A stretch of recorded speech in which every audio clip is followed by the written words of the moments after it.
Union Minister of State for Home NITYANAND Lok Sabha India ga yumlo nariba Myanmar Dagi Naronda border landsilakna Myanmar macha sanipan ka Humputaraganipan India romda sangsilaki haina fongdokre Union Minister asina Lok Sabha aiba reply oina piraduna makhatana haikibada India amasung Myanmar ga tainariba kilometer lising amaga satroka nifoga humdoi sangba border asida hauzik kilometer sobnatagi mapan ga dasmik ani sambal khaba loikre ingkumja lising ani ga taraga mari dagina sahi asigi November 13 fawada Myanmar romdagi Naronda India romda sangsilakiba Myanmar masa sanipan ga Humputaraga nipan tongan ba security force singna Phagatkhi Nakalamaromda matam kuina dagi sanaduna lakba India amasung Myanmar gi marakta lainariba Free Movement Regime FMR lisinganiga kungamarida semdoktuna lakli FMR asi lisinganiga kunga humdoigi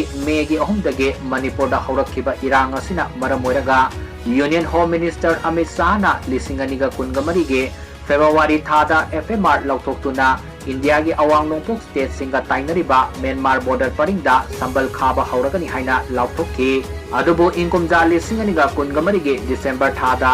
FMR asik nauna amuk regulate tawduna leibak anigi mioi singbo kilometer taraga taruk se sang yaudana sanghanba yabagi ayaba piramba do subnatagi kilometer tarada tensinki masigi matakta entry gate ni foga humdoi nauna hangki amadi